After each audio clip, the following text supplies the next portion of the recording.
Buenas tardes para todos. Sean todos bienvenidos al webinar Actualización en régimen aduanero y régimen cambiario en Colombia, actividad que hace parte del ciclo de charlas gratuitas ofrecida por la Dirección de Educación Continua de la Universidad de los Andes en conjunto con diferentes facultades, también de la universidad. En esta ocasión, en conjunto con la Facultad de Derecho. Con este espacio buscamos ofrecerles nuevas alternativas para que continúen aprendiendo en cualquier momento de su vida. Antes de iniciar, queremos contarles que tendremos un espacio para responder sus preguntas, así que los invitamos a enviar sus inquietudes escribiendo en Webex en el espacio de preguntas y respuestas. Y si nos acompañan por Facebook Live, por favor escríbanos en el espacio de comentarios. Les recordamos que este evento está siendo grabado, por lo tanto, a través de este correo electrónico les enviaremos el enlace para que puedan volver a verlo. Sin más preámbulo, el día de hoy nos acompaña como panelista de este evento José Fernando Duque Montoro. Él es consultor administrador de comercio internacional, especialista en gerencia de negocios internacionales, especialista en docencia universitaria, magíster en relaciones internacionales, doctor en educación, doctorado en administración de empresas y exfuncionario de la Superintendencia de Sociedades. Profesor, buenas tardes, le damos la bienvenida y le cedemos la palabra para iniciar con esta actividad.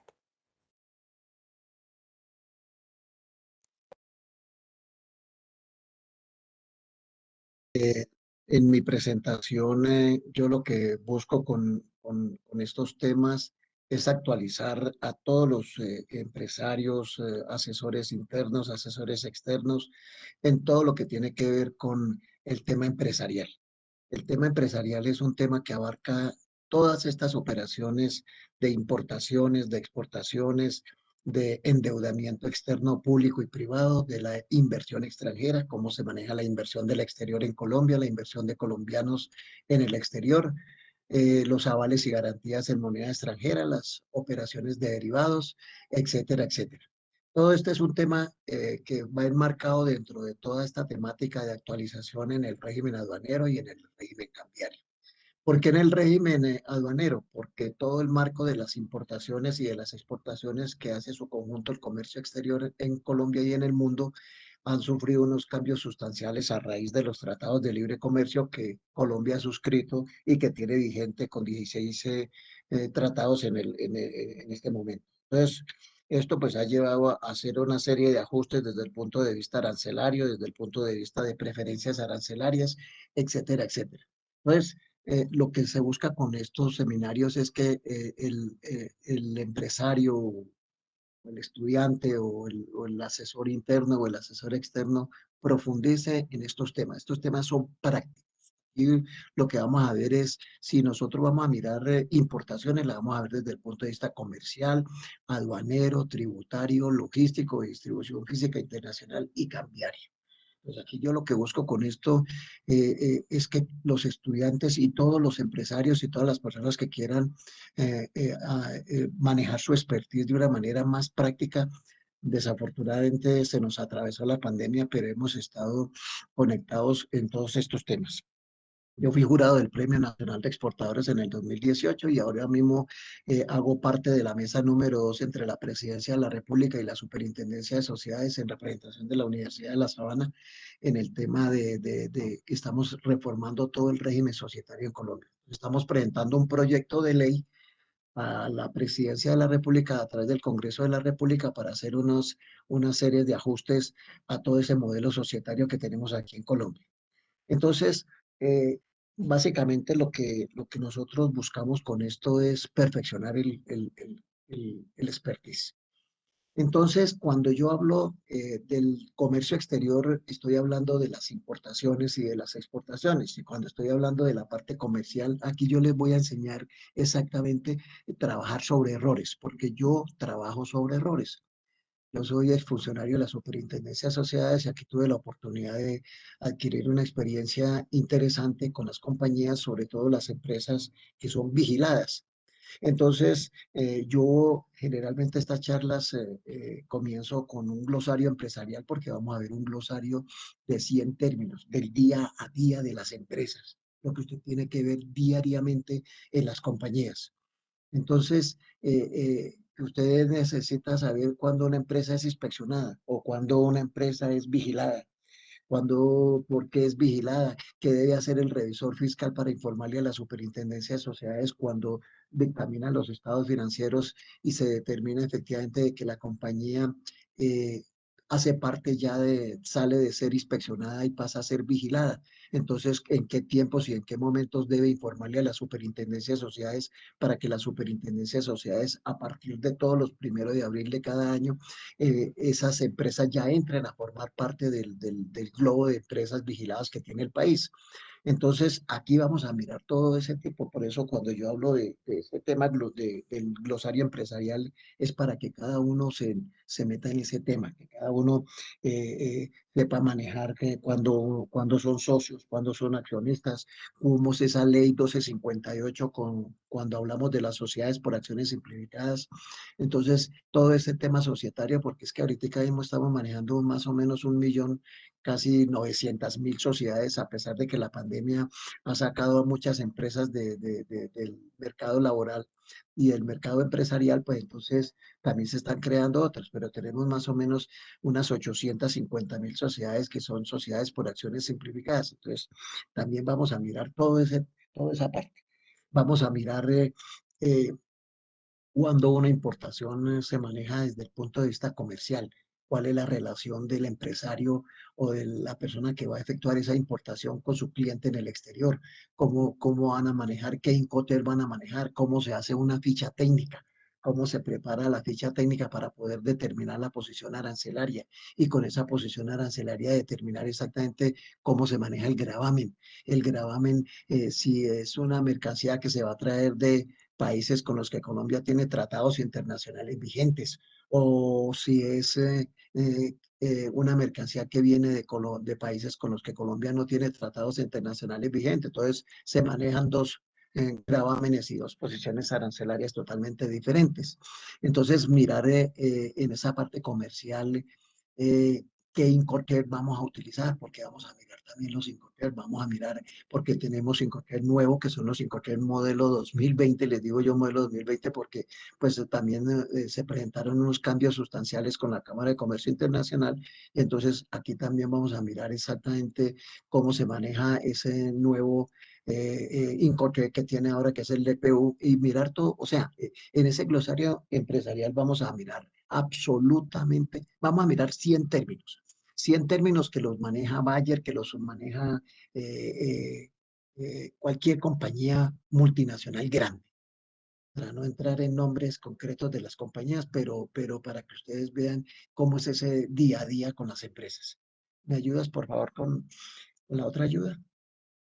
Entonces, eso es lo que vamos a ver. Vamos a mirar qué son los intermediarios del mercado cambiario. Vamos a mirar todas estas empresas que hacen parte de la normatividad que el Banco de la República y la Constitución Política del 91 le asigna a toda la banca para que a partir de la fecha la Constitución le dice a los bancos que tienen que ser IMC para manejar operaciones de obligatoria canalización.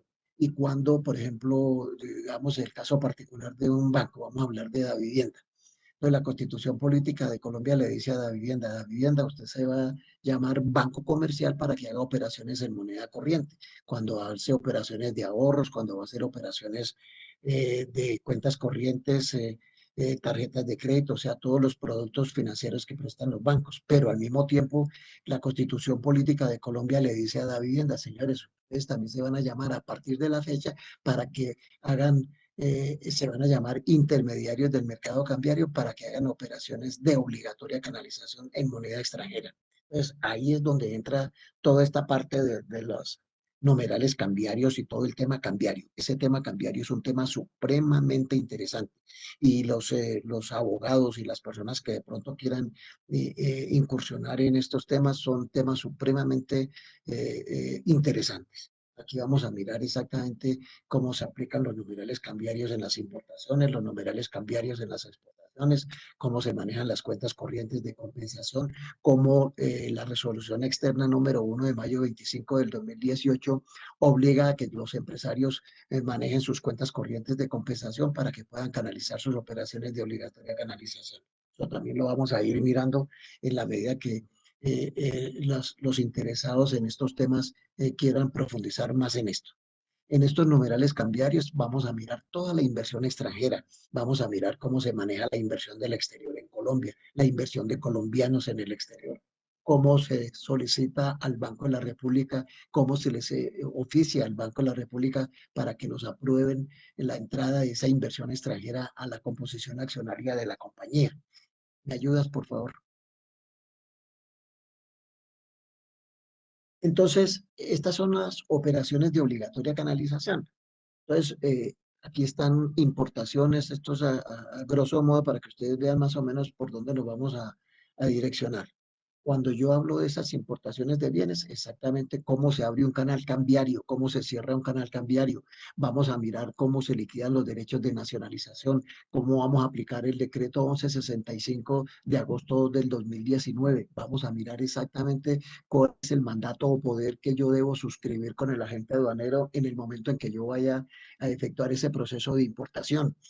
En ese proceso de exportación igualmente. Vamos a mirar cómo se hace la operación, cómo debo presentar yo la SAE, la solicitud de autorización de embarque a la DIAN para que el inspector una vez verifique el contenido de la caja metálica o contenedor o container, como la llamamos nosotros, cómo se aprueba, cómo se abre el canal cambiario, cómo se cierra el canal cambiario, en fin, no se les olvide que aquí vamos a mirar también cómo se hacen las fichas técnicas, cómo podemos nosotros con esas fichas técnicas determinar exactamente cómo se maneja la posición arancelaria, cómo se va a hacer el pago al exterior, cómo vamos a manejar las cartas de crédito sobre el exterior irrevocables. Estas operaciones de endeudamiento externo también, público y privado, cómo se adquieren vamos a mirar también cómo se manejan las operaciones en el exterior, así como nosotros llamamos intermediarios del mercado cambiario, en el exterior se llaman EFES, se llaman entidades financieras del exterior. O sea, cómo se adquiere, cómo el empresario adquiere el endeudamiento en el exterior, cómo le informo al Banco de la República a través de la declaración de cambio 6 y la declaración de cambio formulario número 7 la adquisición de ese endeudamiento de residentes o de no residentes. Por eso esto es simple y llanamente práctico, porque aquí no vamos a ver sino temas prácticos, o sea, cómo se hace la operación. Por eso yo trabajo estos temas sobre errores, porque casualmente lo que yo busco con esto es que las personas que estén interesadas en estos seminarios, por favor, no cometan infracciones al régimen aduanero ni cometan infracciones al régimen cambiario. Entonces, en esas operaciones, en las entidades de vigilancia y control de las operaciones de obligatoria canalización está la Superintendencia de Sociedades, está la Superintendencia Financiera, está la DIAN. Entonces, mirar cuál de esas operaciones maneja cada cual. No se les olvide que el tema cambiario es un tema grueso. El tema cambiario tuvo unos cambios sustanciales en todas sus operaciones. Entonces, esto es apenas un abrebocas de todo lo que nosotros podemos avanzar en cada uno de estos temas. A estos temas yo les voy a agregar la ley 1116, que también yo estoy interesado en que en estas operaciones en la ley 1116, que es este proceso de reorganización empresarial que estamos viendo con las compañías hoy en día a través de la pandemia, se creó un decreto presidencial para que aquellas empresas que a raíz de sus pagos que se han visto colgados o la salida de su personal, etcétera, etcétera, cómo han entrado a reorganización empresarial. ¿Qué es eso? ¿Qué es un promotor? ¿Qué es un liquidador? Etcétera, etcétera. ¿Qué debe hacer el inversionista extranjero que tiene sus recursos invertidos en esa compañía y que por cualquier razón la empresa entre en liquidación judicial? ¿Cómo se hace esa operación? Esa operación, ¿cómo se canaliza? ¿Cómo se sacan las divisas con la declaración de cambio formulario número 12? O sea, es una cantidad de información supremamente importantísima y muy empresarial.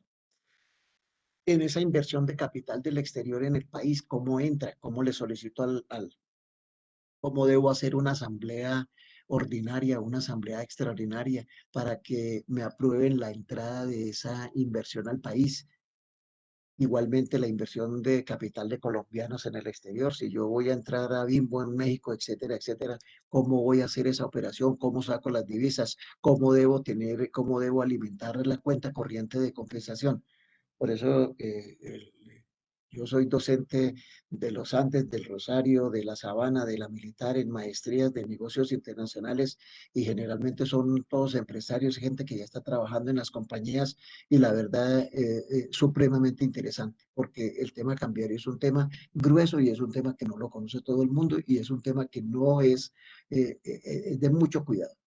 Incluso hay muchas oportunidades en el sector real de la economía, porque ya es mucha la gente que está saliendo pensionada de las empresas y está necesitando gente nueva y gente que conozca estos temas. Y estos temas generalmente con con el Banco de la República y los que manejamos estos temas, estamos tratando de direccionar personal que esté capacitado y que conozca todas estas operaciones, que conozca cómo se maneja el tema cambiario, porque vuelvo y le repito, es un tema supremamente interesante. Cómo se manejan los avales y garantías en moneda extranjera, cómo cambió todas las declaraciones de cambio, doctores, las declaraciones de cambio 1, 2, 3, 4, 5, 6, 7, 8, 9, 10, 11, 11A, 12, 13, la 14 no existe, la 15. ¿Cómo se manejan esas declaraciones de cambio hoy en día? ¿Cómo cambió todo su contenido, su contexto? ¿Cómo se utilizan muchas de estas declaraciones de cambio para dar información mínima que me solicite el intermediario del mercado cambiario para que me puedan vender unas divisas? ¿Cómo compro divisas? ¿Cómo alimento las cuentas corrientes de compensación? Etcétera, etcétera. Entonces, allá es donde yo quiero llegar con esta información. ¿Me ayudas, por favor?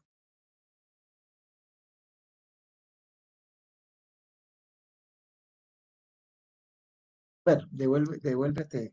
Entonces, yo lo que busco, apreciados, a todas estas personas que estén interesados en estos temas, es mirar cómo se hace una fusión, cómo se hace una decisión, cómo se hace una disminución de capital, qué es un mandato o poder, cómo se liquidan los derechos de nacionalización, cómo se maneja el FOB, cómo se maneja el SIP, cómo liquido aquí en Colombia, cómo saco una exportación, cómo si en la posición arancelaria o en el régimen arancelario del país, si un producto tiene un desdoblamiento, ¿qué es un desdoblamiento? ¿Cómo se registra el desdoblamiento? En el caso, por ejemplo, le pongo un ejemplo así rápido de Alpina, cómo maneja Alpina sus operaciones, cómo le hacen las inspecciones directamente en fábrica, porque son contenedores que yo no los puedo aperturar en el puerto porque son contenedores que son climatizados y que no pueden en esas temperaturas de Cartagena, Barranquilla, Santa Marta aperturar porque, en fin. Entonces, yo lo que busco con esto, apreciados estudiantes o empresarios es que ustedes puedan mirar exactamente cada una de estas operaciones, que es un contrato multimodal, que es un abandono legal, que es un abandono voluntario, cómo se hacen los cambios, cómo se maneja el BL, el Bill of Lading o el conocimiento de embarque, entonces yo lo que busco es exactamente eso, cómo se abre un canal cambiario de una importación, cómo se abre un canal cambiario de una exportación, cómo se monetizan las divisas aquí en el país, cómo entran las divisas al intermediario del mercado cambiario, cómo le venden esas divisas el intermediario del mercado cambiario al Banco de la República, el Banco de la República, cómo las utiliza en las reservas internacionales, cómo se hacen para qué se utilizan las reservas internacionales de un país. Entonces les adelanto algo de eso, el 50% para pagar importaciones y el otro 50% para pagar las obligaciones que el gobierno tiene con la banca multilateral. Entonces cuando hablamos de la banca multilateral, hablamos de esos 188 países que hacen parte del sistema Bretton Woods, y que son los países con los que la banca multilateral, ellos pueden adquirir endeudamiento externo. Entonces, cuando yo hablo del endeudamiento externo público y privado, estoy hablando de esa parte del público. Entonces, ellos no pueden adquirir endeudamiento sino con el Fondo Monetario Internacional, con el Banco Mundial y con el Banco Interamericano de Desarrollo. Esa es la banca multilateral. Entonces, las reservas internacionales de un país no se pueden utilizar sino única y exclusivamente para pagar el 50% las importaciones y el otro 50% las obligaciones que se tengan con la banca multilateral. Entonces, es eso, que ustedes vean en los numerales cambiarios, porque ese es un tema que les advierto es supremamente interesante, mirar cómo se aplica el numeral cambiario 2014, 2015, 2016, 2017, 2018, 2022, 2023, 2024, 2025, 2026, cómo cierra un canal cambiario de una empresa que entró en reorganización empresarial y que no tiene efectivo, pero sí tiene unos activos. Y como yo abrí un canal cambiario de una importación, porque en cualquier momento entré una maquinaria, un bien de capital a la compañía y resulta que necesito ese bien de capital, cerrar el canal cambiario porque tengo que pagarle a mi proveedor en el exterior. Entonces, la Junta Directiva del Banco de la República le asigna esa función al Banco de la República para que se cree el numeral cambiario 2026, que es la dación en pago. O sea que, porque ninguna operación puede quedar abierta. Cada que yo haga un canal cambiario, tengo que cerrarlo obligatoriamente. Entonces, en razón a que se presentaron muchas situaciones con las compañías porque no tenían cómo cerrar el canal cambiario, aquellas empresas que entraban en reorganización empresarial, en su momento ley 550 que se reemplazó por la ley 1116, entonces el Banco de la República creó ese numeral cambiario 2026. Entonces, yo lo que tengo que hacer esa operación a través del Banco de la República y el banco en el exterior es sencillamente con el banco aquí en Colombia, coger ese activo y hacer las valorizaciones correspondientes, hacer los avalúos correspondientes que cubran toda la obligación en el exterior para poder cerrar ese canal cambiario. Entonces yo lo que busco, apreciados amigos, es llegar a esa partecita, mirar exactamente ahora cómo se hacen los pagos, las cartas de crédito sobre el exterior. Ese es un tema supremamente importante, que ustedes sepan cómo se puede manejar una importación o una exportación con una carta de crédito sobre el exterior. Yo soy muy amigo de Peter Drucker en el sentido de que sus comentarios financieros son supremamente importantes en el sentido de que el endeudamiento es bueno para crecer. El endeudamiento tiene que ser bueno, pero para crecer. Cuando yo salgo de producir 2 millones de unidades y entro a producir 20 millones de unidades, entonces el endeudamiento es bueno para eso. Entonces, si hay unos mecanismos dentro del mercado no intermediado para pagar una operación en el exterior, ¿para qué tengo que utilizar mi flujo de caja? Cuando un empresario me dice es que a mí no me gusta adquirir endeudamiento con nadie, para mí es un pésimo gerente. Entonces, es eso. Óigame, buscar las herramientas financieras que existen en el mercado, tanto nacional como internacional, para yo poder hacer ese tipo de operaciones. Entonces, ¿qué debo hacer con esas operaciones? Porque la carta de crédito la puedo utilizar tanto para importar como para exportar. Yo puedo recibirle, pagarle a mi cliente en el exterior con una carta de crédito que a través de Vivienda o a través de Bancolombia coloque yo en el exterior y le pague a mi proveedor con el exterior contra presentación de conocimiento de embarque en el exterior. El banco en el exterior le pueda pagar a mi proveedor sin ningún problema y yo dentro de los 180 días efectúo el reembolso de esas divisas. Entonces, todo eso es lo que yo quiero enseñarles en este seminario. Igualmente, cuando yo voy a efectuar una exportación, también el cliente en el exterior me dice, óyame, ¿y usted cómo quiere que le pague? Entonces yo le puedo decir, él me dice, yo le puedo pagar con una carta de crédito sobre el exterior que le coloco en Colombia a través de su banco en Colombia. Entonces yo le puedo decir, correcto, no hay ningún problema. Si la carta de crédito me la extienden hoy, me la pagan hoy mismo. Y yo a partir de ese momento tengo 180 días para efectuar el reintegro, el reembolso de esas divisas. O sea, es mirar cada uno de estos pasos que yo les voy a mostrar. Ahora, también vamos a conocer muy de cerca cómo se maneja el tipo de cambio semanal para el pago de las importaciones, porque las importaciones no se pueden pagar con el tipo de cambio diario, hay que pagarlo con un tipo de cambio semanal. Entonces yo les voy a enseñar cómo se maneja ese tipo de cambio.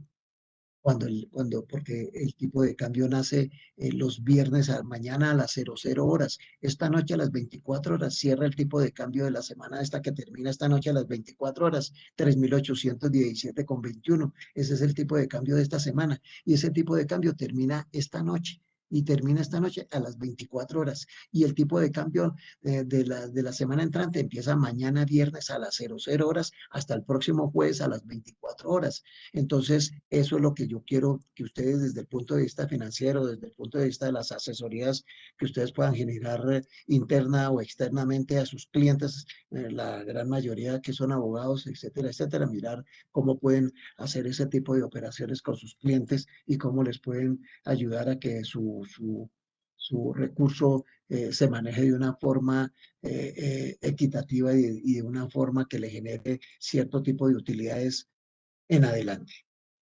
Entonces, eh, es básicamente cómo es el manejo de las cuentas de compensación, cómo esa cuenta corriente de compensación, doctores, yo la puedo abrir en cualquier lugar del mundo y la puedo legalizar porque con el nuevo estatuto cambiario, yo esa operación la tengo que canalizar eh, con la primera operación de obligatoria canalización que yo haga. Ejemplo, si yo, por ejemplo, abro una cuenta corriente de compensación en Japón hoy y la primera operación de obligatoria canalización, yo hoy 10 de junio abro la cuenta en un banco en Shanghái o en la China o en Japón, donde sea, en Alemania, en Europa, en cualquier lugar del mundo. Entonces, si yo la primera operación de obligatoria canalización la hago en agosto, pues yo no la puedo registrar en el Banco de la República aquí en Colombia, sino hasta agosto. Antes, con la resolución externa número 8 del año 2000, yo tenía 30 días a partir del momento en que yo abría una cuenta corriente de compensación en el exterior, tenía 30 días para legalizarla a través del intermediario del mercado cambiario aquí en Colombia, el Banco de la República. Ahora no, ya todo eso cambió. Por eso les digo, amigos, todo esto es un manejo impresionante. También quiero mostrarles las situaciones de control, los grupos empresariales, cuando hay una situación de control, cómo se debe registrar esa situación de control, qué es una situación de control, qué es un grupo empresarial, cómo se registra en la plataforma de la Superintendencia de Sociedades. Entonces, es una serie de información bastante compleja y bastante interesante. Vamos a mirar también todas las operaciones de zonas francas.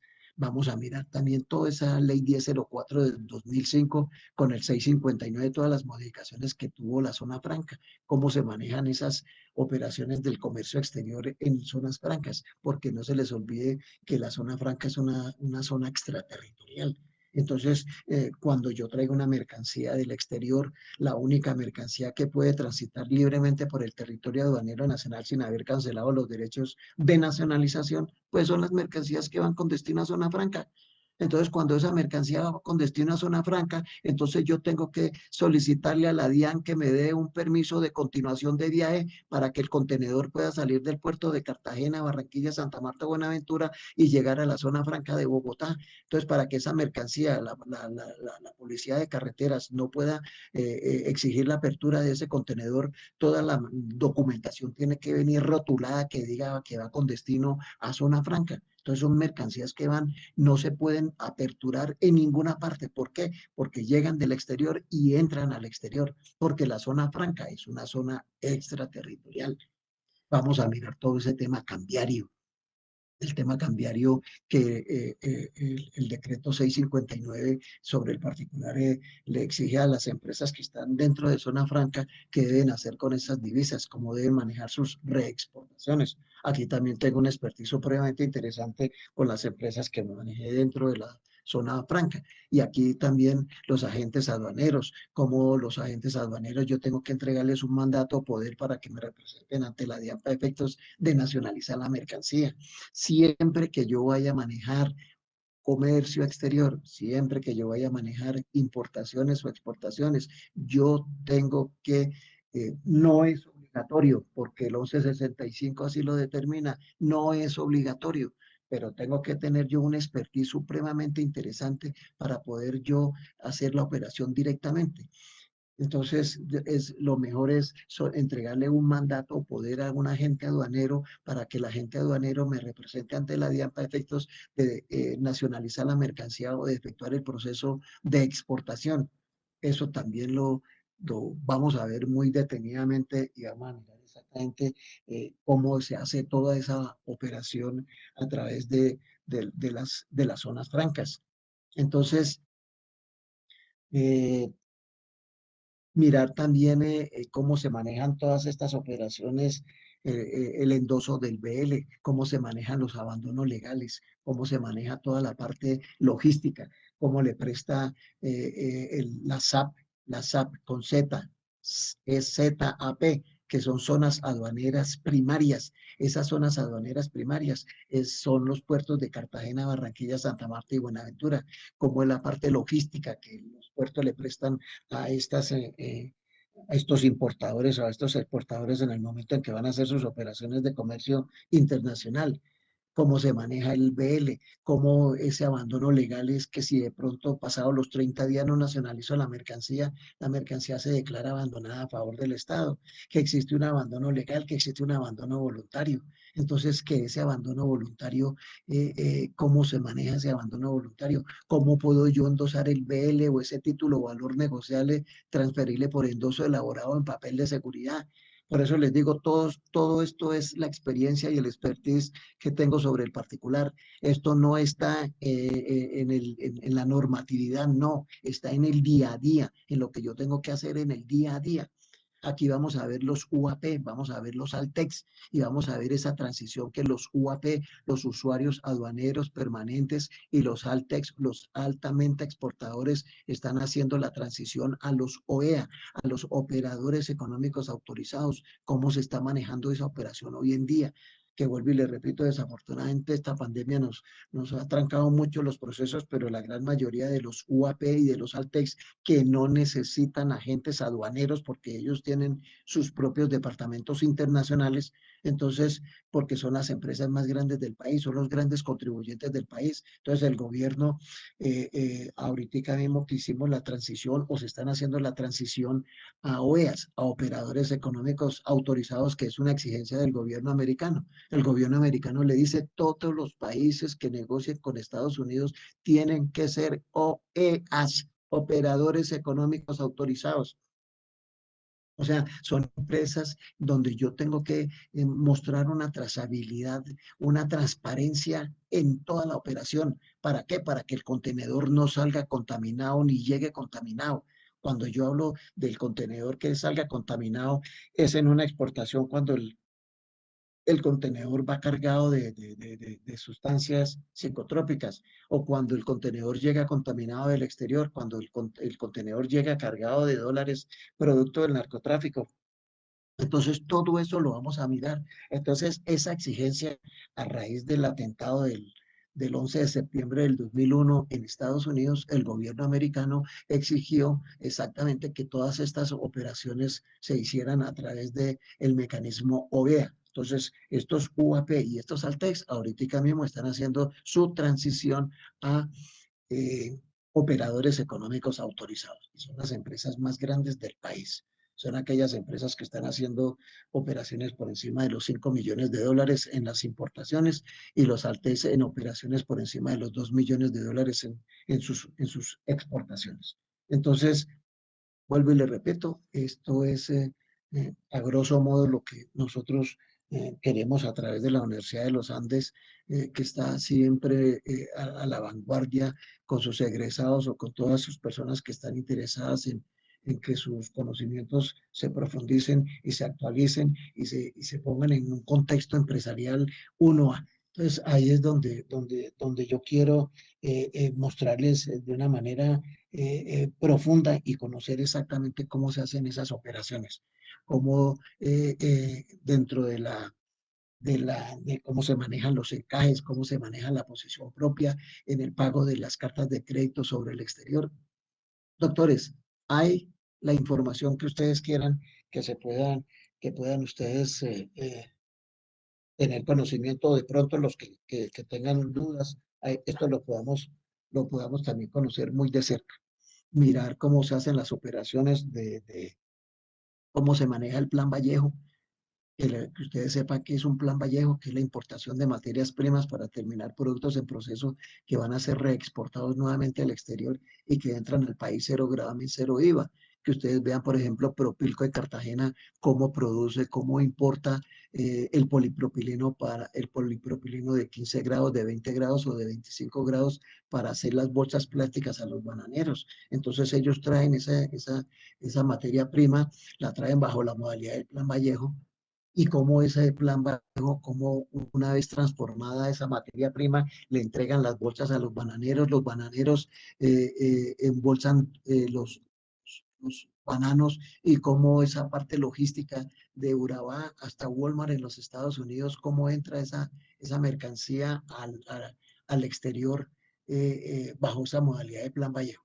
Son cero gravamen, cero IVA, o sea que esas mercancías no se pueden eh, vender en el territorio aduanero nacional. Entonces, doctores, eso es, eso y mucho más lo que vamos a ver nosotros a través de a través de la Universidad de los Andes en estos procesos de actualización en el régimen aduanero y en el régimen cambiario. No sé, preguntas.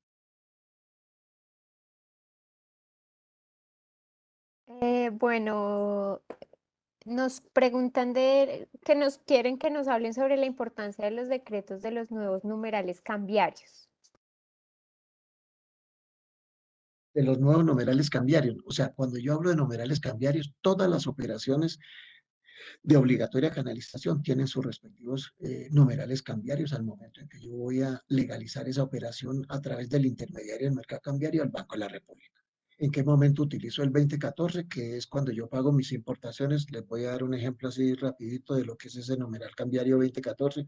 Cuando yo pago mis importaciones con tarjetas de crédito expedidas por Bancolombia, por ejemplo. Bancolombia me hace un estudio de endeudamiento y cuando me hace el estudio de endeudamiento me da un cupo para que yo pueda pagar mis importaciones de 20, 30, 50, 200, 500 millones de dólares, etcétera, etcétera. Entonces, ahí vamos a mirar exactamente muy de cerca cómo se aplican esos numerales cambiarios. El 2015, que es cuando yo pago mis importaciones con tarjetas de crédito expedidas por la banca internacional, cómo hago esa operación a través del intermediario del mercado cambiario aquí en Colombia, etcétera, etcétera. Entonces, eso y si me voy, por ejemplo, a la inversión extranjera, cómo se maneja el numeral cambiario 2035 o el numeral cambiario 4035, perdón, y el 4040. Cómo se maneja, cómo se legaliza a través de la declaración de cambio formulario número 10, el numeral cambiario 4035 para legalizar la entrada de esas divisas al país. Y cómo se maneja la inversión suplementaria del capital asignado, porque yo tengo que, les voy a enseñar también cómo se calcula, cómo se hace la operación matemática, las divisas por la tasa representativa del mercado sobre el capital suscrito y pagado, para poder determinar cuál va a ser el porcentaje de participación que esa empresa va a tener aquí en la compañía aquí en Colombia. O sea, cada una de estas operaciones tiene sus explicaciones y tiene el fondo de cada una de estos numerales que se van a aplicar en todas las operaciones de obligatoria canalización. Listo, tenemos otra pregunta de Felipe. ¿Cómo podemos manejar en carry trade en inversión extranjera? Bueno, pero es que ese ya, cuando yo puedo hacer cualquier cantidad de operaciones porque tengo la inversión extranjera directa, tengo la inversión extranjera de portafolio y tengo la inversión extranjera de intangibles. O sea, yo puedo entrar esa inversión extranjera una vez se hagan las valoraciones correspondientes para poder determinar los porcentajes de participación. Felipe, estos son temas cuando yo estoy entrando en intangibles o cuando estoy entrando cualquier ese tipo de operaciones al país tengo que hacer las valoraciones correspondientes, los avalúos correspondientes para poder determinar los porcentajes de participación. Cuando yo estoy entrando a una inversión extranjera directa es porque la estoy haciendo en efectivo, la estoy haciendo en cash. Y cuando la estoy haciendo bajo esas otras modalidades, todas esas operaciones son lo que cuando yo estoy hablando de inversión de activos financieros en el exterior, también esa es una operación que con la nueva normatividad cambiaria desapareció. Por eso el tema cambiario, en eso entrar muy en detalle porque es casi que una semana completa de mirar única y exclusivamente el tema cambiario. Ok, Oriana Valentina nos pregunta, si yo abro una cuenta de compensación hoy 10 de junio y realizo mi primer pago de importación mañana, ¿debo hacer el registro de la cuenta el próximo mes y también debo hacer el formulario 10 de movimientos de cuentas de compensación informando el mes de junio? Si yo hago la Es operación, decir, el próximo mes debo no hacer se, el registro e informar los movimientos también. no se le olvide que yo debo presentar una copia del extracto de la cuenta corriente de compensación entre el 1 de julio y el 31 de julio, de las operaciones que hice entre el 1 de junio y el 30 de junio. Entonces, como yo la operación de obligatoria canalización, abro la cuenta hoy y la operación de obligatoria canalización la hago yo mañana, no hay ningún problema. Usted inmediatamente la puede reportar al Banco de la República con la declaración de cambio formulario número 10. Entonces, Oriana, hay que tener mucho cuidado con eso, porque cuando yo hago por eso la norma habla operación de obligatoria canalización, y una importación y una exportación es una operación de obligatoria canalización. Entonces, esa es una operación que yo debo registrar la hago mañana, pero la puedo reportar entre el 1 de julio y el 31 de julio, sin ningún problema. Pero que quede que se hizo la operación, mañana mismo la puede hacer, mañana mismo puede hacer. Es que una cosa es reportar el movimiento y otra cosa es reportar el registro. Entonces, reporta el registro de la operación de obligatoria canalización entre el 1 de julio y el 31 de julio. Pero puede hacer, no, eso sine qua non no tiene ningún inconveniente, pero la puede hacer sin ningún problema. Pero la cuenta corriente de compensación, antes que se legalizaba con la declaración de cambio formulario número 9, ahora se hace con la declaración de cambio formulario número 10 cuando se le hace la primera operación de obligatoria canalización, Oriana. No te preocupes que en eso la vamos a poner al día en eso. Perfecto. No tenemos más preguntas. Si quieres, para finalizar, nos comparten la presentación. Mm. Pues nada más nos queda también agradecerle por su tiempo, por este espacio. Muchas gracias a los asistentes por enviar todas estas, pues las preguntas. Muchas gracias al panelista y a la Facultad de Derecho. Acabamos de compartir por el chat un enlace que les pedimos abran antes de irse. Es una encuesta muy corta en la que podrán contarnos cómo les fue en esta actividad. También, también les compartimos el enlace de nuestra página web en la que podrán volver a vivir este evento y conocer otras actividades como esta que tenemos programadas. Por ejemplo, la próxima semana tendremos webinars en temáticas como webinar el rol de los bienes públicos en la predicción de precios de la propiedad, el próximo jueves 24 de junio a las 6 de la tarde. Y el próximo 30 de junio es nuestro webinar de emisiones de CO2 en el sector eléctrico de América Latina. Entonces, en esta página también podrán conocer todos los contenidos digitales de que la universidad está liderando en este momento. De nuevo, muchas gracias a todos por su participación. También muchas gracias a los asistentes que nos acompañaron en nuestro Facebook Live. Esperamos que esta actividad haya sido provechosa para ustedes y que nos sigan acompañando en el resto de actividades programadas. Que tengan una feliz noche. Nuevamente, gracias por participar y nos vemos en la próxima.